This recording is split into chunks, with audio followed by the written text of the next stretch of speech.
Hello everyone, welcome to Toyeen Talks. Welcome back to Toyeen Talks. To all our beautiful subscribers, we say thank you so much for staying with us. If you're new here, we are so happy you find us. Please don't forget to like, subscribe and hit on the notification bell so you'll be notified for more upcoming videos.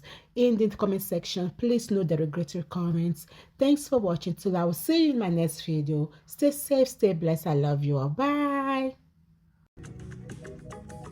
If she's not ready to talk, but she's ready to start cursing people. Mudashiru, àbí kí lorúkọ Akinagbe.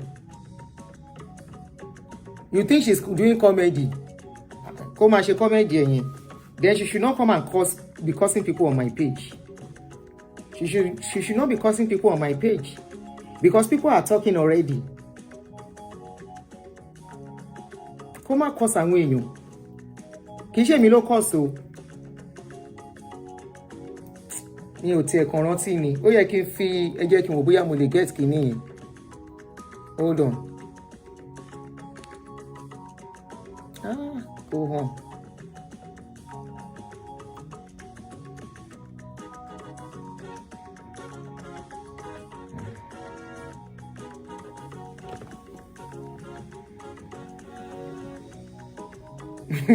She's come and she comedy.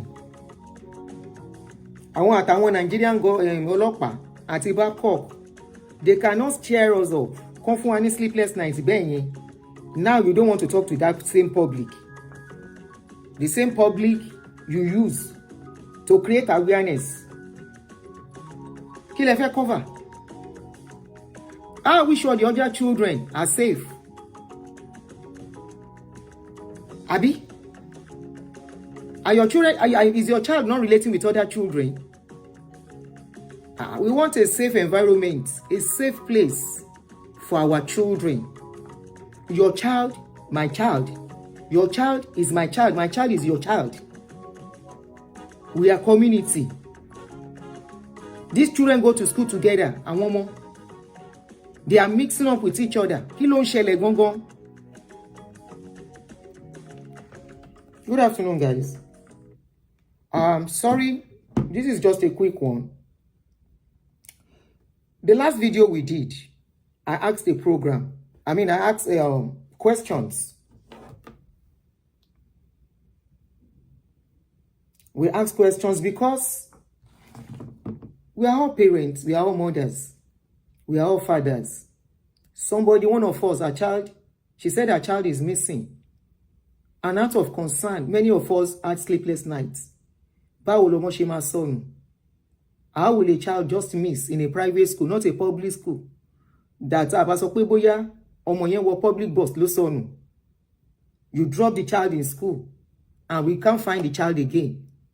And we were dragging Backcock, asking Backcock, how did it happen? You yourself allege Backcock of not doing due diligence. That is if she's watching me. Mommy Oladipupo, if you want to call into the show, you can call into the show. But don't curse people. Do not curse people. And if you don't want to call, don't call. But don't curse people. You yourself said it, that they said your son sold his phone. The phone that you bought for $500,000. You said that boy sold the phone for 100,000. Ó sọ fún rẹ̀ nínú fídíò tó ṣe, ipò sọ pé ọmọ ẹ̀ ta phone for 100,000. Mi ò sọ pé ọmọ ò lè ní lọ́wọ́, gbogbo alábíàmọ́. Mi ò lọ́mọ ò lè ní lọ́wọ́. Mi ò dẹ̀ sọ wípé a lè gbẹ̀rí ọmọ jẹ́. Oníkálùkù ìwọ ló bí nǹkan ẹ, you know your child. But ṣé a mọ̀ wọ́n tán?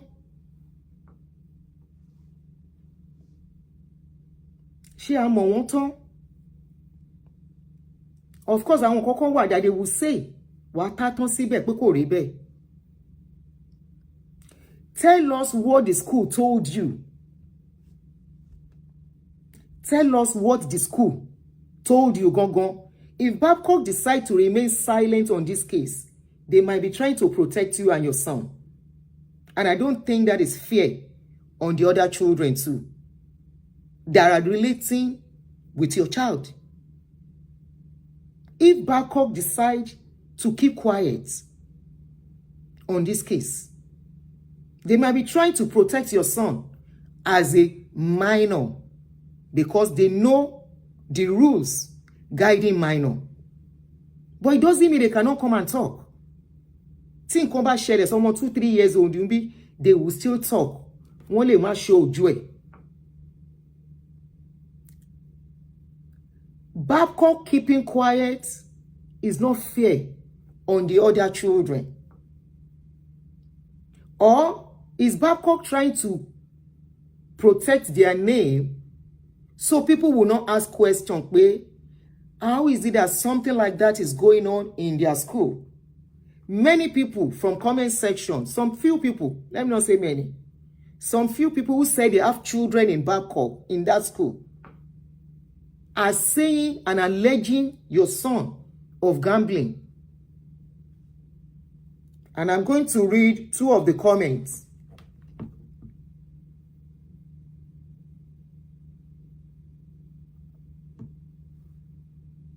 That are screenshots.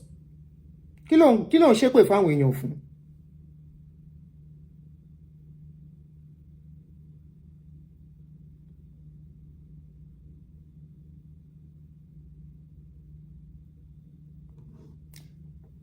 Kí ló ń ṣépè fáwọn èèyàn fún? The woman you are cursing, that lady you are cursing, that crown wealth something, crown wealth, one crown wealth, that woman you are cursing, she's not the only one that said what she said.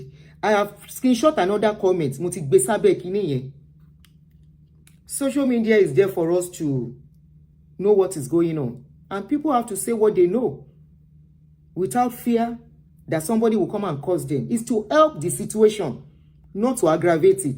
Me that I screenshot the post, I didn't screenshot that post for anybody to bully that woman that said it. If I knew you were coming to a cause, I would have locked the comment section. I screenshot that post because of the benefits of others, to learn 1 or 2 things. Because why? I am not saying your son is betting now or is into betting, but I want to put it out to you. There are so many children engaging in this betting thing of a thing. If that is the case of your son, it is better you know that you have a huge problem in your hands instead of shutting people up and cursing. Tó bá jẹ́ pé bẹ́ẹ̀ ni lóòótọ́, kò sí ẹni tó ń ṣe betting láyé yìí. Tó bá jẹ́ bẹ́ẹ̀, ìrìn wà ní ẹsẹ̀. Tó bá jẹ́ bẹ́ẹ̀, wàá fún ọ̀jẹ́ ó máa lé lórí Ọládipúpọ̀. Kò lè yọ kúrò nínú ẹ̀. So that you can rescue him. Don't shut people up to say what they know. It's to your advantage. It's to your benefit. Because what you think you know your son fully well. What if you don't know him fully well? Wọ́n ló pààyàn. They didn't say Oladimeji pie somebody. They said he's engaging in a habit. And he went into hiding. He was not missing, according to what we are hearing. Let me read the comments. Why are you cursing that woman, Crown Wealth? Why are you cursing her? Why are you cursing her? Anyway, I've written it there. Pepe ò lè mọ anybody. Kò ṣe nǹkan èpè. She has not done anything. Pepe máa fi mú. Kò ṣe nǹkan èpè. All of us are concerned because we are mothers. We are parents. Many people were crying watching your video. When I was watching your video, tears dropped from my eyes. Instantly, I put myself in your shoes watching your video. Ṣé Oladipupo sọnù ni, or he went into hiding? Did Oladipupo got lost? Was he really truly missing, or by himself went into hiding from what people are saying? Why are you cursing that woman, Crown Wealth? Why are you cursing her? Now, you want to boss it her. full of emotions. You say you are not ready to talk. It's okay. You said the authority asked you not to talk. The same authority that could not help you until social media spread the news. The same authority, you say, until they finish investigating. If it go die down. So everybody will now seal their mouth and keep quiet. And that will be it. Until another or worst incident will happen, Abi. It's not done like that. We all want a better society. Information is very key. This is what was written. First person wrote, Crown Wealth, said, my son is in Backcock University. Yesterday, I saw the video and I called my son and forwarded the video to my friend that his son was also in the same school. My son said the boy borrowed 5 million naira from international students. Iya Oladipupo, maybe you don't know that they do internet betting now. They do internet gaming. You don't know that your child can be inside your house and tell you he's playing game and they can be betting without you knowing. You don't know. Instead of cursing this woman, you yourself posted it on your page. So you already gave a clue.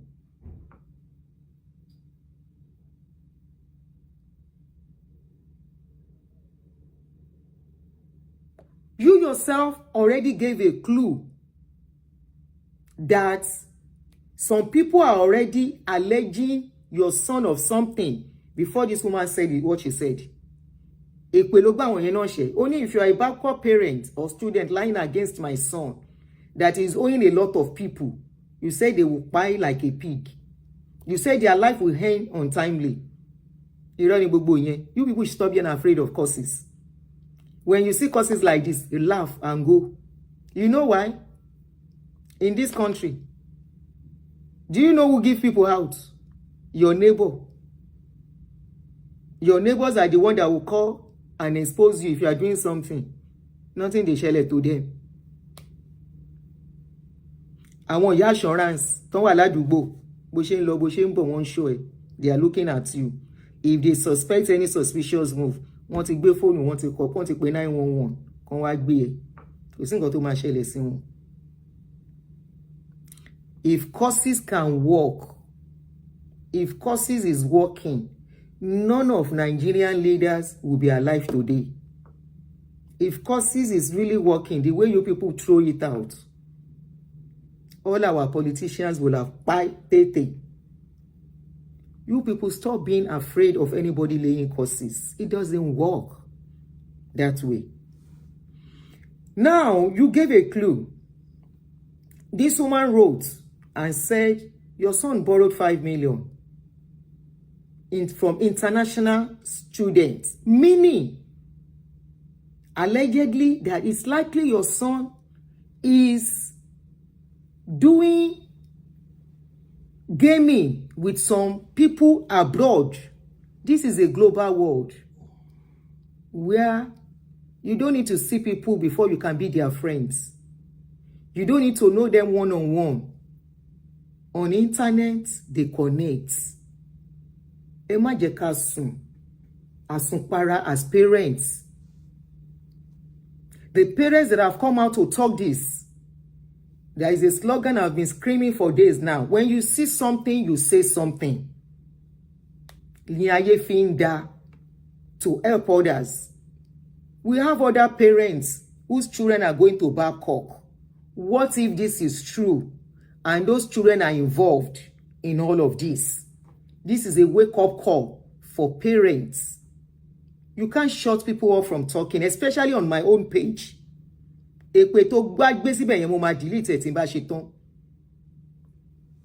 Now, this is another comment. One Alimat said, yes, my son is in Backcock and told me the boy is hiding because he is owing a lot of people. Another commenter said, one B. Akin said, Exactly what my son told me yesterday too, that he is owing a lot of people and he sold his phone and put his SIM card in another person's phone. Remember, if you remember the video, the Mommy Oladipupo's video that we played, she said they found his SIM card in the phone of his friend. How did that phone enter the friend's SIM card? Why not ask them to investigate all this instead of coming out to cause?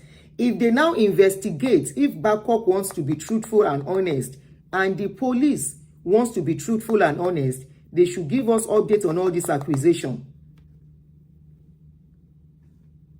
That he put his phone, his SIM card in another person's phone. That you said you found a SIM card in somebody else's phone. How true is that?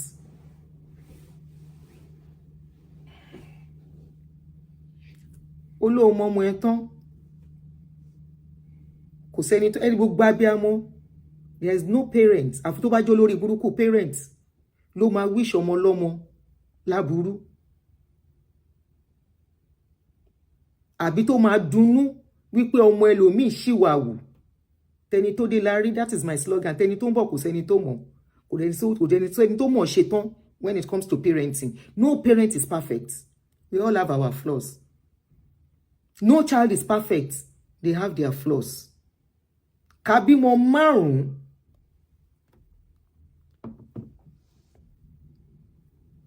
Now you found the boy.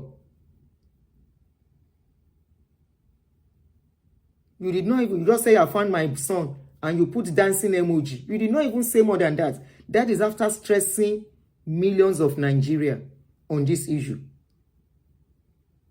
Now you are going from one platform to the other to curse people. For what? Why are you cursing? Parenting is a huge one. There's no parenting that is easy. No matter how good you are to your children. No matter how perfect you are to your children. You may do your best in your home. That it is an outsider. A child to get poti yati e wala ti bi to timbo. Lo my influence somewhere. Instead of cursing people around, why not farabale? Otiro mwe otiri. Where do you know this is coming from? After ti gbogbo Nigeria ti sunkún fún ẹ on your child missing, you just came out. You say they should follow you. Suddenly they should not follow you. What do you know that you are not telling us? That made you to stop people? Like they have not seen your child when you stop people from following you now. Kilo stop one fun. Oh, Romu for 1 week. When you want to tell you suddenly tell them not to come again. And 3 hours later, you said due to powers from above. Wọ́n ní kó má tẹ̀lé ẹ. Wọ́n ní kẹ́ má wá ṣe protest. Ó dẹ̀ lọ́mọ sọnù. Àbọ̀ ọmọ sápamọ́. Ṣọ́mọ sọnù ni. Àbọ̀ went into hiding. Let's be honest with ourselves. Kò sí ẹni tí ò ní kùdìẹ̀kùdìẹ̀ lọ́wọ́ as a parent lọ́rọ̀ ọlọ́mọdé. Ó yàtọ̀ síra wọn ni. Ṣọ́mọ sọnù ni, or the boy went into hiding. Because even you acted suspiciously. You acted very, very suspiciously. You acted suspiciously in the sense that while your son was missing, you were active, posting back to back, playing on social media. Ìyàwó ló ń ṣe irú ẹ̀.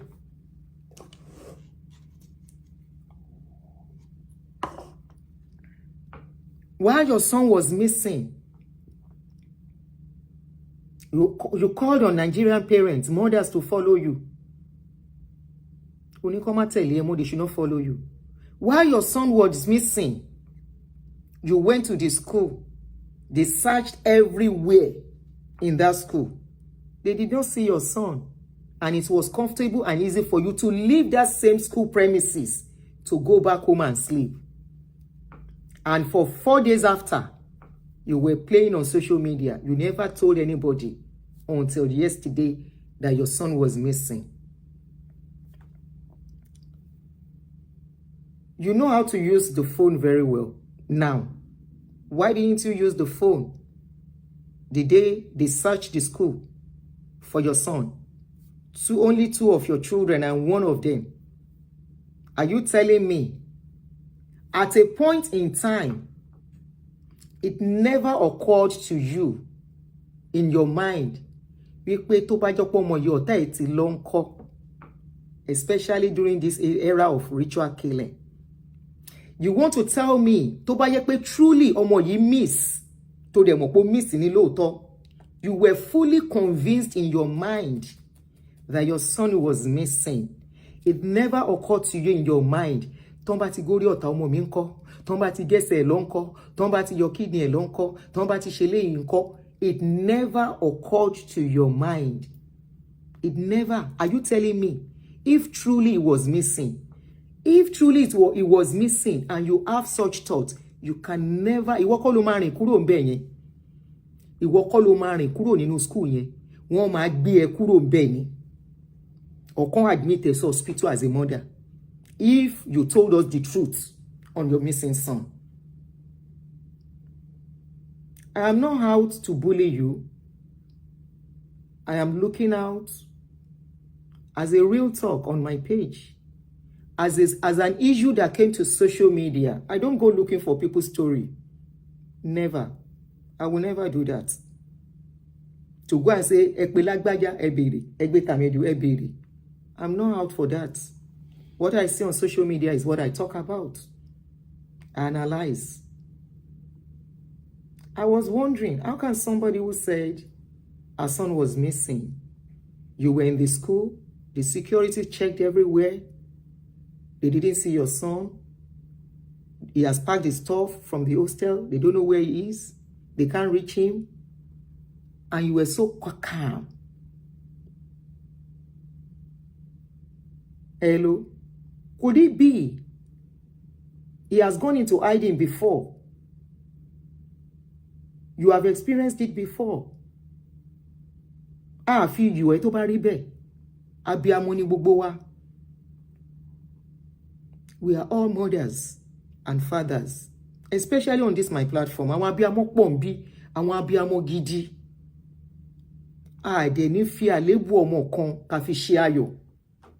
Ẹni tó bá ṣe irú ẹ̀ tí ò bá kan ọmọ ẹ̀ á kan grandchild ẹ̀. Àwọn ń fi àlébù ọmọ lọ́mọ ká fi ṣayọ̀ lórí péjì. Bó abiyamọ ni wá. What are you hiding?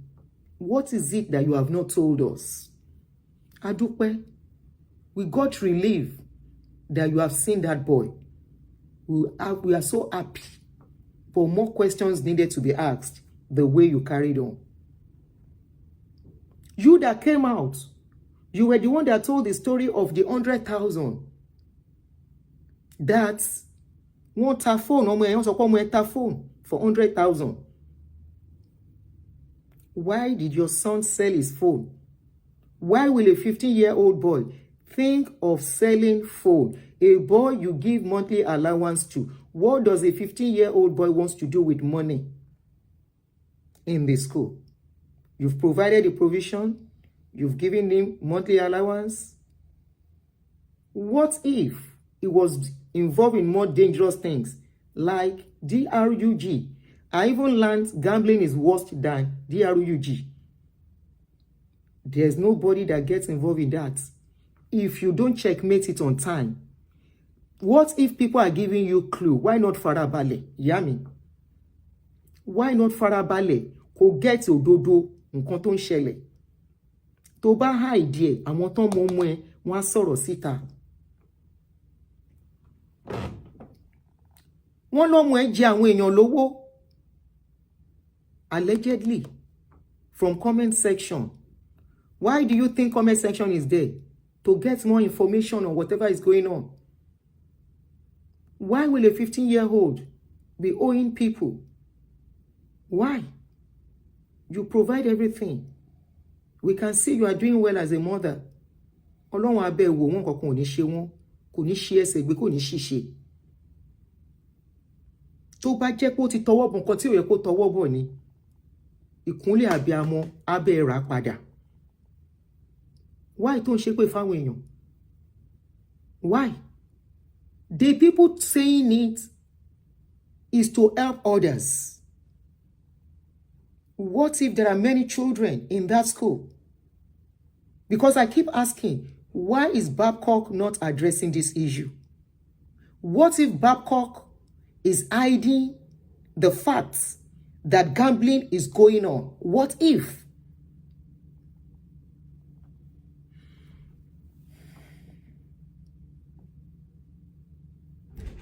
Kò sí any one of us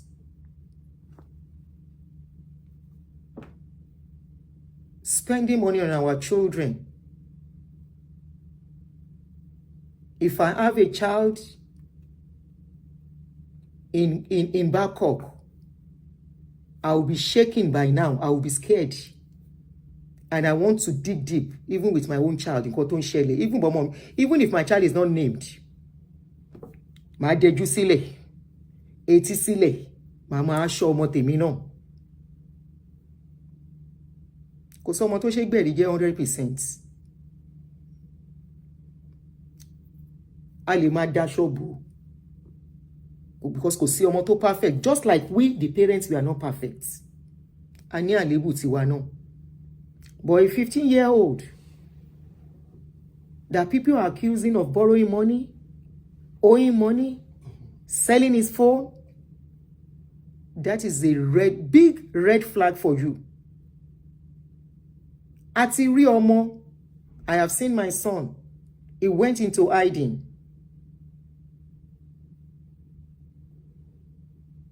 But for you to now be going around cursing people up and down, cause for questioning. Why are you cursing people? Don't bring aggression. Transfer the aggression on people who are trying to talk. Don't shut them up on my own page. This is to help other mothers, other fathers, other parents whose children are in that school and in other private universities. Not only in Nigeria, everywhere all over the world, especially for us as a people.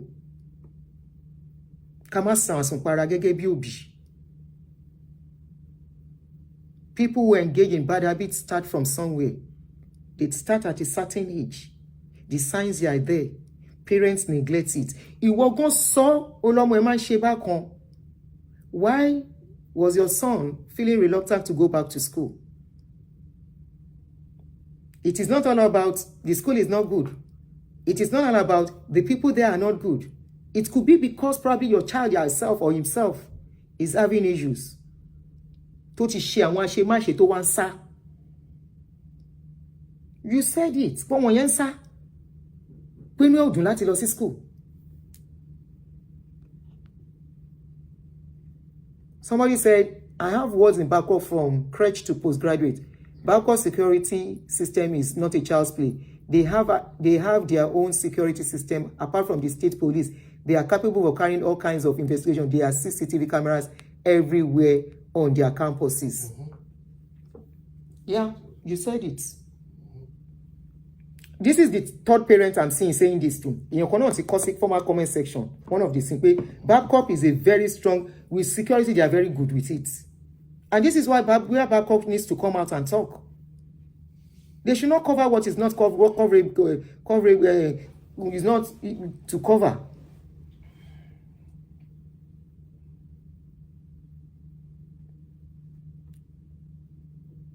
Your child having a change in his behavior was a sign, a red flag that something was going on in his life.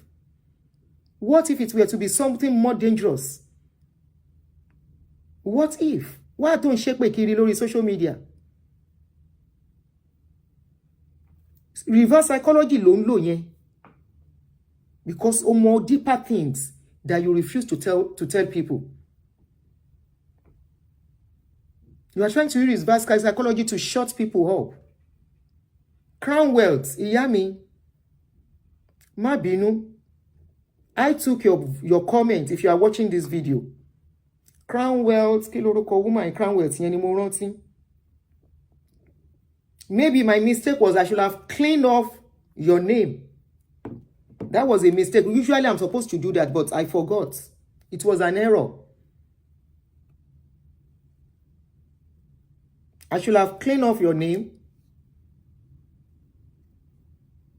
before putting it out there. I forgot. So I apologize for that. This is to avoid attack on you. It was...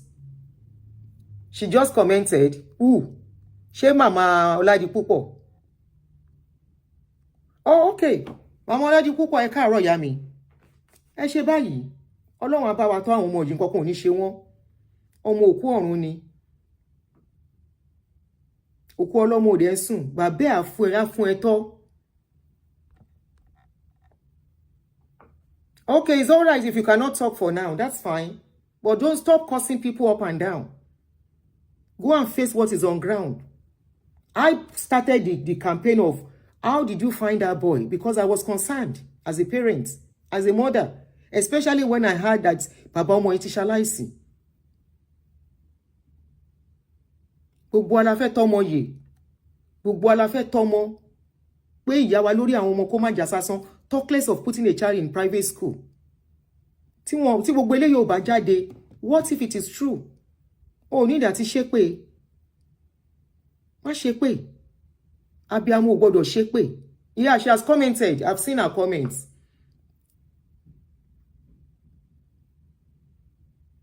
Abiyamọ ò ṣépè. Ibi tó bá ti wọ́ wá, ó jẹ́ bẹ́ẹ̀ kò jẹ́ bẹ́ẹ̀. Dẹra sílẹ̀. It's for your own good.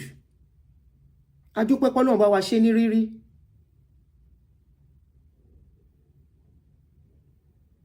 Adúpẹ́ p'Ọlọ́run bá wa ṣe ní rírí. Ìyẹn ni kókó. But at the same time, the emotions to fit stay up. Ó yẹ kó lè ṣàlàyé.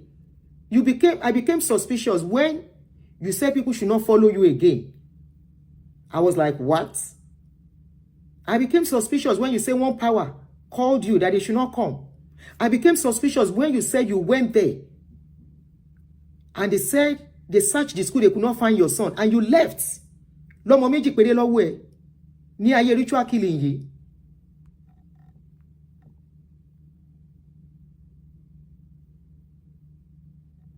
Okay, somebody said, Aunty Adunni, I had a daughter at Backcock. I can authoritatively tell you that the security system was so strict that both going and coming out of again, pin comment.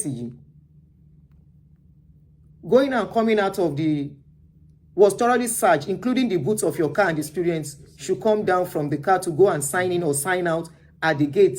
That was after the student would have gotten authorization from his or all admin, though through a parent's letter to the admin, that the parents know about the going home of the students. Iya Oladipupo, I am talking to you as a mother. Get support for your son.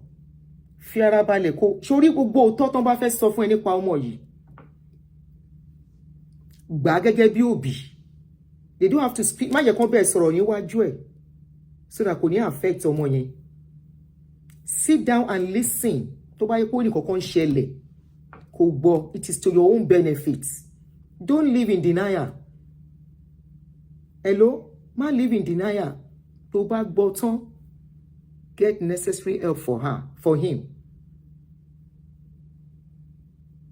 Tó bá jẹ́ pé, I'm not saying it is so, in quotes, allegedly. Tó bá jẹ́ pé tòótọ́ ló wà engaged, ló wà involved in gambling,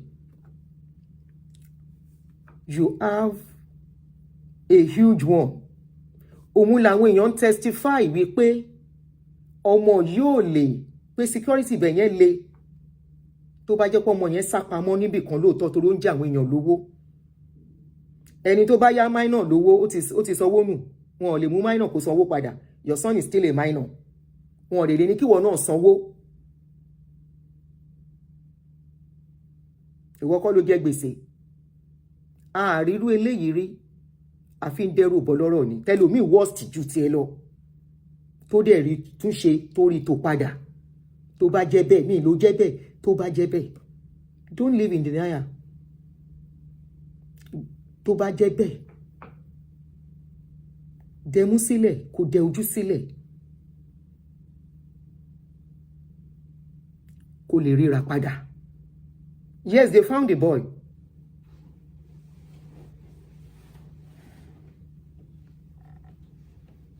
Ọmọ yẹn dẹ̀ máa need help. Bọ́ sórí Google lẹ́yìn tó bá seek help bọ́ sórí Google tó bá jẹ́ bẹ́ẹ̀ kó lọ ka how to deal with such as a parent and take step by step of it.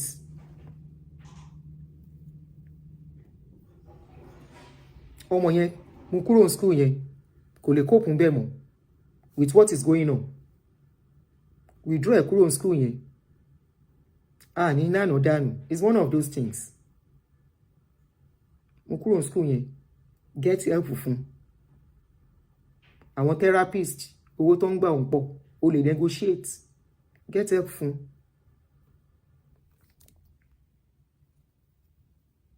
Tọ́mọ bá ti ń withdraw. I've always been saying this on this my page. Tó bá ti di pọ́ ọmọ ẹ̀ ń withdraw.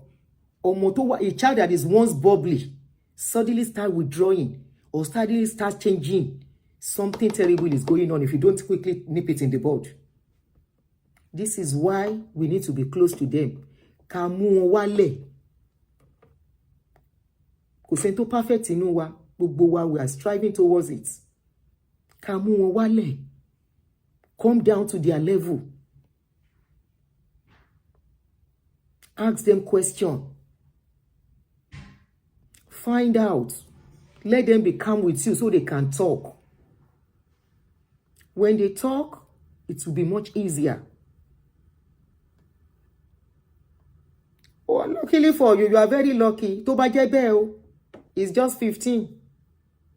Count yourself lucky. Tó bá jẹ́ bẹ́ẹ̀. A lot of people wọ́n wà ní old age nsìn ibì kan náà ti bẹ̀rẹ̀ life wọn ti rún. Which day was I posting up a post about men that are gambling pé kóbìnrin ṣọ́ra fún wọn pé wọn ò ní life pẹ̀lú irú ọkùnrin bẹ́ẹ̀ yẹn. I know what I was saying. Your son is still very young. What I'm going to advise you, and I will start from me. Ìyá Oladipupo. Try and find ways whereby the boy's picture can be pull it down lórí gbogbo social media. Ó possible. Inbox all these people. Ṣọ́rọ̀ mi yé. Inbox them. Ẹ ti rí ọmọ kan jọ kan be pull video yẹn down. Àwọn pictures yẹn, sorry, not the video, the picture. Ibi tí picture ọmọ yẹn ti appear.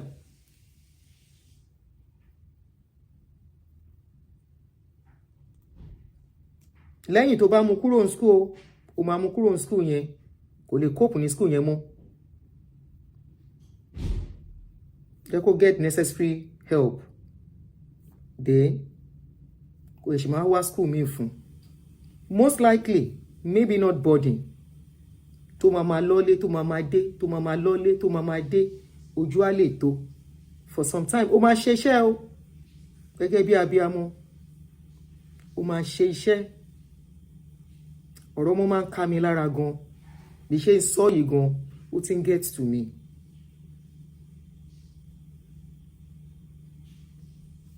Tó máa mójútó. Game tó ń play lórí social media, tó ń play yẹn, tó bá yẹ kó ń play game. Wọ́n bet lórí game. Wàá dẹ̀ rò pé ó ń play kí náà ń porúkọ ẹ̀. Video game ni wọ́n ṣe. Video game ń sìn wọ́n fi ń bet. Even marriage men ń ṣe tó ti win ní life fún wọn. I'm a couple of them. Married men. Wàá rò pé ń play game ni. Ìmí àlóhùn wà lórí kọ̀ǹpútà. Game tẹ́tẹ́ ló ń ta. Betting ló ń ta. Ẹ má jẹ́ kí n sọ̀rọ̀ jù. Ìyá mi, má ṣe pé for anybody. He has a daddy, stepdaddy, dad is late. má jẹ́ sọ̀rọ̀ jù. Please, oh, need that shape with anybody. You don't have to. We are not doing it only for you. We are doing it for other mothers, other fathers, other parents. This is a serious case. It's a wake-up call. It's like an alert for other parents.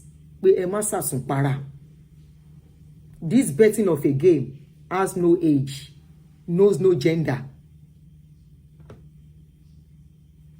Nǹkan tó bá jẹ́ bẹ́ẹ̀ tó fẹ́ fowó ṣe ni kò yé mi. Ìyẹn ló máa lọ battle tó máa handle. Ọlọ́run á dẹ̀ fún ẹ ṣe.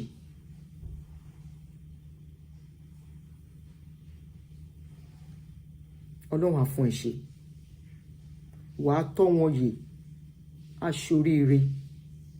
Ò ní dààmú lórí ẹ̀. Àti tó kún lọ́wọ́ èmi náà ní dààmú lórí àwọn tèmi. Gbogbo abiyamọ tó ń gbọ́ mi kò sí tó máa ní dààmú lórí àwọn ọmọ wa. Wọ́n á dùn wá nínú kalẹ̀. Wọn ò ní perfect but wọ́n máa dùn wá nínú. Wọn ò ní gbé wa lẹ́mìí gbóná. Wọn ò ní kó síbi tí ò yẹ kán kó sí tó máa dá wàhálà lọ́jọ́ alẹ́ lẹ̀ fún wa. Wọn ò ní bá ẹni tí ò yẹ kán bá ṣe. Tó bá jẹ́ bẹ́ẹ̀ kò dáa kó wà láàrin àwọn yòókù until it is sorted out. It can pollute other students. That is one of the facts, bitter truths.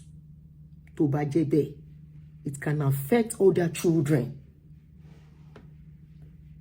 And Backcock not talking. Might be Backcock does not want people. You can see people are saying Backcock is a good school with very strict principle and everything. Backcock might be like, how is this happening under our nose? They won't come out to say anything about it. I will agree they may not come out at this point. So on this note, Emi go sọ̀rọ̀ pé mo, because I can see beyond this story now. I'm not going to talk about it again. And I will encourage you. Don't curse anybody. Don't make it worse messy for yourself. Don't make it messy. Má jẹ́ kó wà messy for yourself. Àti romo adúpẹ́. One or two ti jáde adúpẹ́. Kò sí wàhálà, kò sẹ́ni ẹlòmíì nǹkan tó ń ṣẹlẹ̀ sí worst. Ṣé beyan lọ́mọ 13 years old lóyún mọ́ lára nínú ilé. Àwọn ọmọ 13 years old lóyún mẹ́lòmíì lára nínú ilé ẹ̀. So, nírú eléyìí rẹ̀ àfi ń dẹ́rù bọ́ lọ́rọ̀ ni mi. But tó bá wáyé, ẹ má jà live in denial. Débi wípé àwa affect ọmọ mi, affect wọn. Then maybe if I have time, one of these days, I will talk on parenting. I think I've been talking about it